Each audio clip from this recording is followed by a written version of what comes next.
In the grim dark future of the 21st century, there are only lawsuits. Hello everyone and welcome to the Tavern. Today we're looking at 3D printing and a few Games Workshop lawsuits that may have a very negative effect on fan production of miniatures.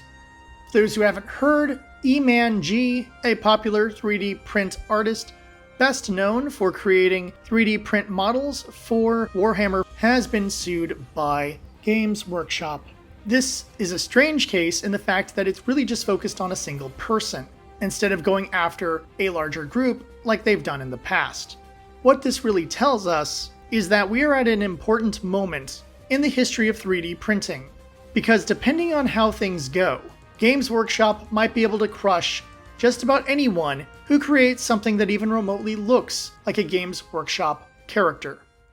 Before we get into the current lawsuit, let's have a brief discussion about 3D printing and the earlier and very important case that happened.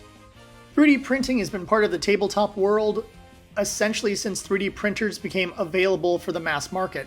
Being able to create minis for your various games is always helpful. Being able to replace lost parts or lost pieces also has quite a bit of value. More than that, 3D printing can allow you to create bespoke characters or unique versions of things that don't normally exist because the company that's in charge of that IP doesn't produce them. In addition to that, there's plenty of monsters or character class combinations that just don't exist as a mini, and you can actually create them to have them available on your tabletop with you and your friends. As it stands, 3D printing has a lot of value to the tabletop hobbyist. However, there are of course negatives of 3D printing. First off, if you go and buy 3D printed minis from other people, they might not be that good of quality. I've seen plenty of them advertised online where I look at the picture of the mini and I go, well, that looks like garbage and I'm never buying that. This also becomes a bigger issue when companies do not have means by which to make troop building easy or inexpensive for everyone, and therefore 3D printing has become an alternative in order to fill out those troops you need in order to make your game feel more complete. However, that has led to lawsuits and controversies for years now, as many companies are trying to prevent people from making 3D printed versions of the characters and designs that a certain company has produced. I think anyone who has created art understands the value of preserving your art and making sure people can't just copy it or make their own version of it and sell it, because obviously that's stealing from the artist.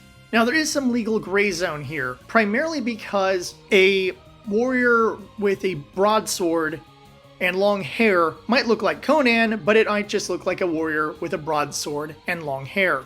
Creating a knight just looks like a knight, even if he happens to have a similar pose to something, say, Wizards of the Coast has produced. The general thing is, where does it land when it gets to copyright infringement versus creating an original design that happens to have attributes that are similar to something that already exists?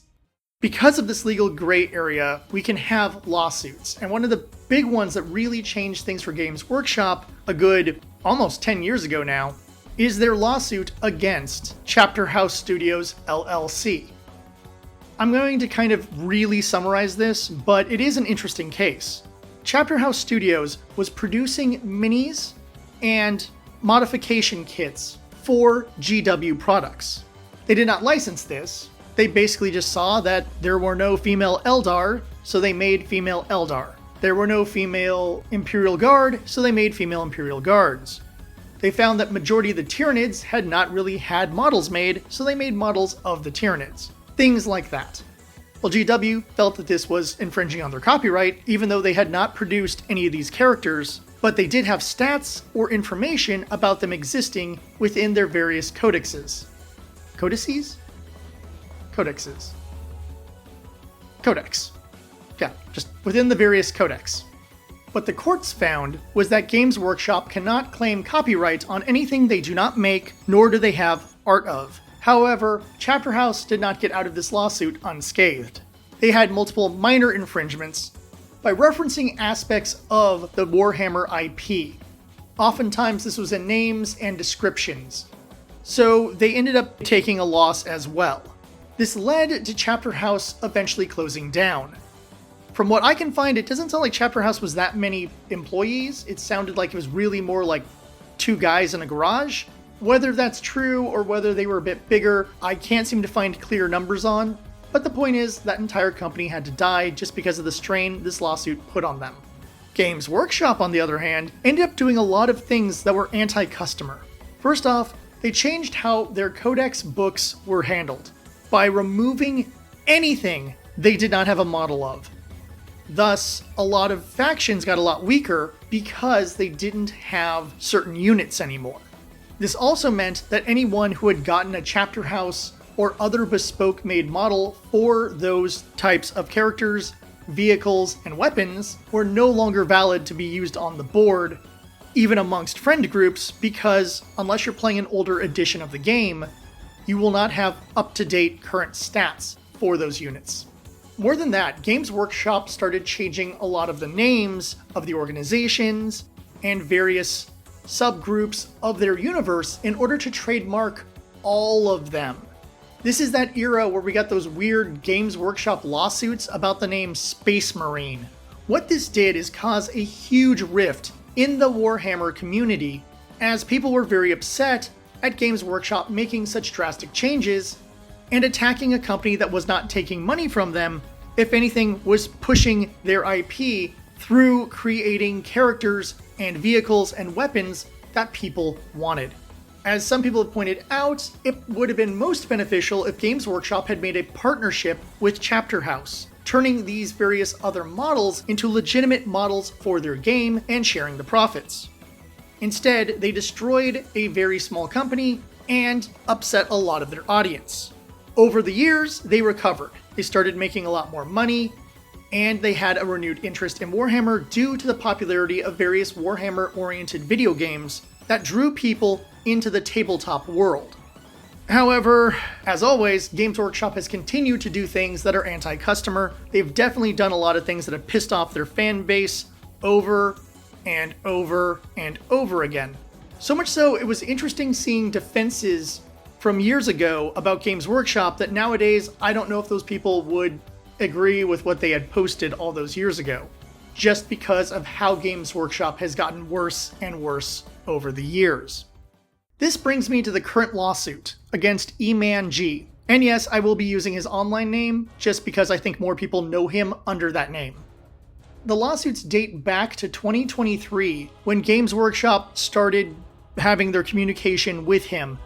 Well, I say Games Workshop, I really mean Games Workshop's lawyers had communication with him, cease and desists, and things like that.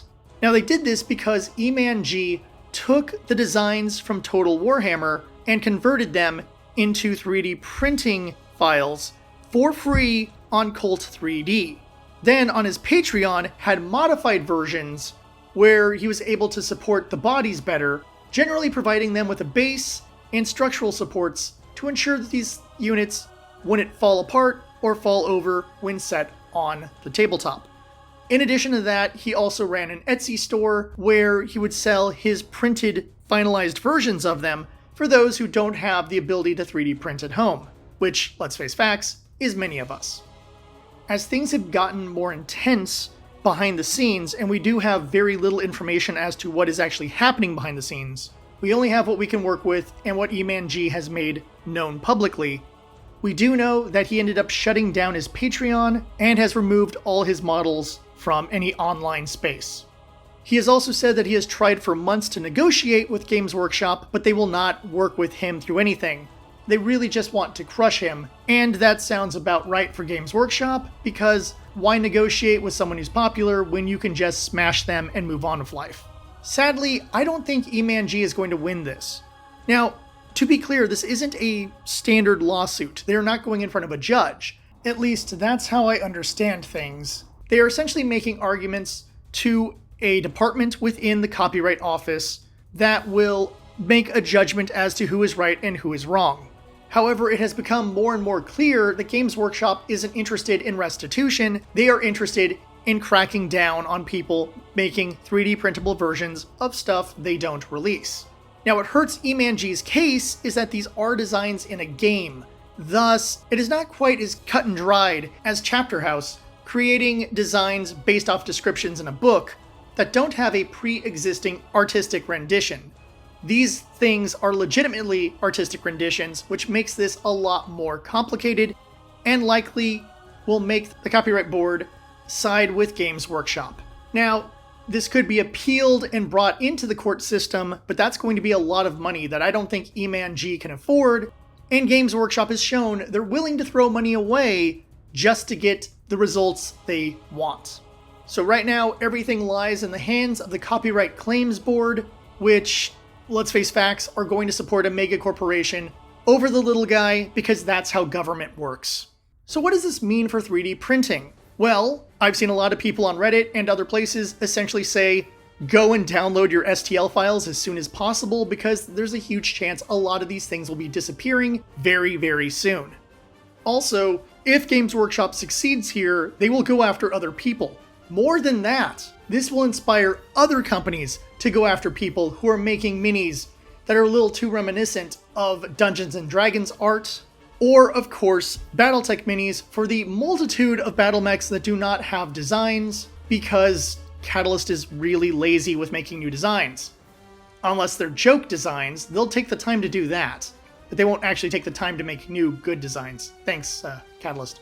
This is Battletech channel. If you hadn't noticed, I do a lot of Battletech stuff, so I have grievances. Moving on. The bottom line is, all we can do right now is wait and see, which is unfortunate. Until we know what the Copyright Claims Board says, we don't know how this will truly affect 3D print artists out there. So just support the artists you can, go to Cult 3D and go and grab whatever you even remotely have an interest in, because if you go to a location that does have a 3D printing service, or if you have a friend with a 3D printer, it might be worth getting them while you can, because odds are Cult 3D probably won't be lasting too much longer once all the litigation is completed. That all being said, new unique designs or generic designs should still be available. But if you are a player of a game that has very specific designs for the units on the tabletop, then odds are this era is going to come to a very, very abrupt end. If you want more information about this case, Plagiarism Today has a really good article about it that I feel shows both sides of the argument decently well. So go take a look at that if you have the chance. Otherwise, let me know what you think about personal 3D printing of IP characters, because I've been on a very mixed point of view with this one, as there are plenty of things I would really like to have 3D printed versions of, but at the same time, I don't necessarily want to just have my entire army on the tabletop be made up of 3D printed characters. Honestly, I don't know how I feel about this one way or the other. I just think we got some dark times ahead, and Games Workshop will go after anyone they can because they can. Anyhow, I'll try to end this on a positive note. There are some great 3D print artists out there, and if any of you, are out there who are a 3D print artist, please let yourself be known in my comments so that hopefully we can support you if you have works that fit within the various games a lot of us are playing. Until next time, thank you for watching. Please like, subscribe, share the video so people can know that this story is out there, and more importantly, fight the good fight, because if we don't, we lose.